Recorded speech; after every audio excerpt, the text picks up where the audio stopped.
yeah, I'm going to move on to Mm. stuff that is actually fun to play. And that this week for me has been Mario plus Rabbids Sparks of Joy, Sparks of Hope. I think it's Sparks of Hope.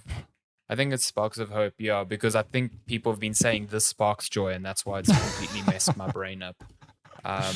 When a game sparks joy, praise be. Yeah, it does. It is Sparks of Hope. Mario plus Rabbids Sparks of Hope. This game fucking rules.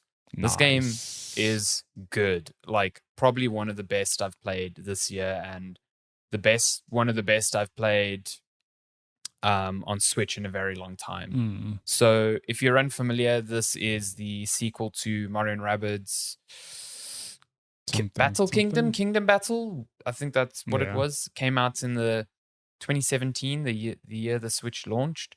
And that one was, for all intents and purposes, a really, really smart mashup of Mario, Rabbids, and XCOM. It was quite linear.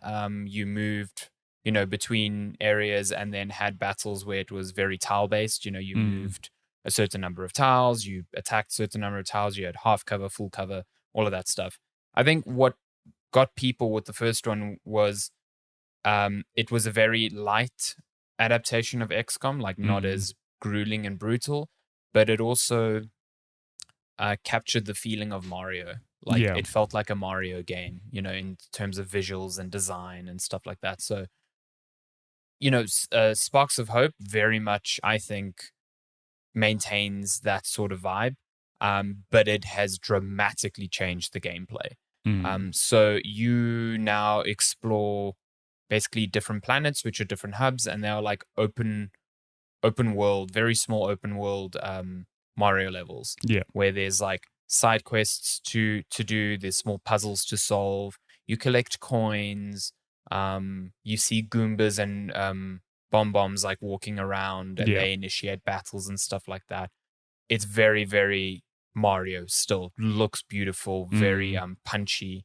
So yeah, from that perspective, really cool. The battles now don't take place within the world. Whenever you initiate a battle, it like transports you to another place where the battle takes place, like on an arena. But I think that's where the biggest change has taken place, and the one that I like the most. They have evolved the XCOM formula in such a clever way by removing tiles, essentially. So what happens now is each of your characters in your party, it's increased to 3 pretty quickly, they have like an area where they can move freely. So you can move your characters freely in that area and stop them or let them take cover anywhere freely in that area. But you can also swap between your characters freely as well. So your turn sequence is entirely dictated by you. You can do a thing like move Luigi right to the edge of his movement area and then move Mario right next to him. And then Mario can initiate a team jump, which allows it to jump in the air and go beyond where his movement grid is. So you can like really get you, and then you can do the same thing with like your third character. And so you can chain together these big movements within single turns that allow you to really maneuver around the battlefield really well. So if you're watching the video footage, it's actually this video we've got playing is showing that now. They do a very good job in the trailers of kind of explaining this. And then you can do all sorts of things like, if you upgrade Mario to do like an attack while he's hovering, then he'll bounce back up and you can continue hovering. So you can actually do damage while moving even further. Or if you get close enough to like a row of Goombas, you can use a dash attack, which doesn't take one of your turn counters, and attack them and then move afterwards as well. So it sounds like it makes things easier. What it actually does is make the strategy way more complex, because you've got to think about, cool, as soon as I attack, I can no longer move. So do I want to move everyone into place and then make sure they're within range of each other and then do like a big buff attack and then move them afterwards to place, areas of attack? How do I comprise my team? Do I have a long range guy, a guy that gets up close, a healer, stuff like that? It's really, really good. And I think the battles do a really good job of forcing you to really examine your strategy. There are difficulty levels, so if you're really just in it for the good vibes and the breezy combat like the first one, because the first one I thought was quite easy from what I played, you can notch down the difficulty, but on the medium difficulty, like there have been definitely battles where I'm like, yeah, I feel almost over leveled for this, but there are ones where I'm like, holy shit, this is really challenging me, like thinking exactly which moves I'm using when.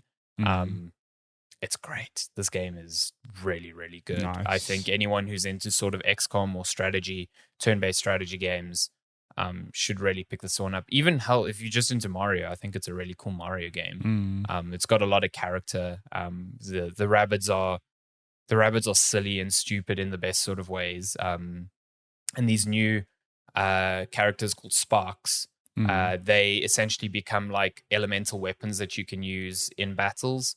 But they're also characters in their own right, and they're quite funny as well. Yeah. So yeah, it's a good time. I think it's apparently it's much longer than the first one, which is kind of crazy because I thought the first one was already quite long. But at the same time, I've been playing, 2-3 hours of this every day since we got it, and I'm just having the best time. Great time with it. Yeah, I think one thing I've seen come through is a lot of people say you can see the love for both franchises in this game. Absolutely. And it warms my little heart, because if you remember back to when the first game was shown, that developer, I can't remember his name, but he was on stage talking about his game. He was like so excited because he's like, to work on this franchise, the Mario franchise, as someone who's from Ubisoft and working on a franchise he's loved since he was a kid.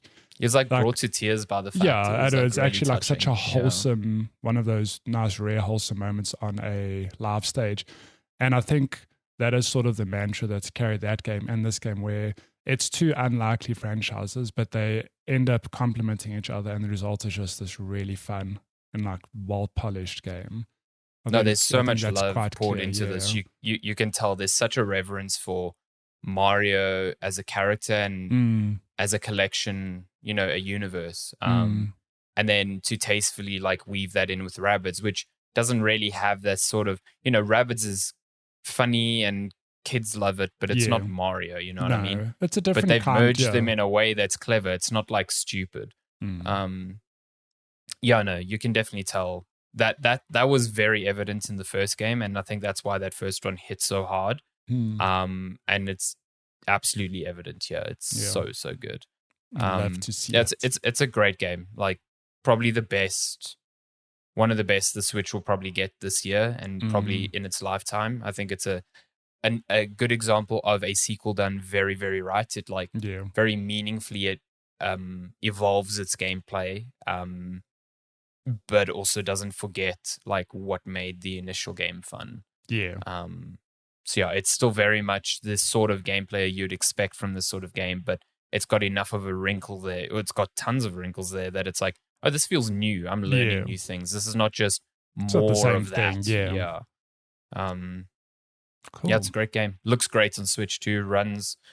It's like 30 frames per second. Doesn't really matter. It's a turn-based strategy. The game and the worlds look really, really nice. So, Switch continues having to a great surprise. time. Got a great fucking soundtrack. Oh my god! Nice. Like, I mean, if you look it up, it's 3 incredible composers. It's Grant Kirkhope, who did I can't remember now. Gareth Cocker did Ori and the Blind Forest and Halo Infinite. And Yoko Shimomura, who did a lot of the Kingdom Hearts and Disney films and stuff. Sure, there's some nice mashups there.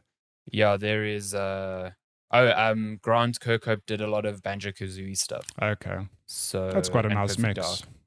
It's let me tell you, music's good.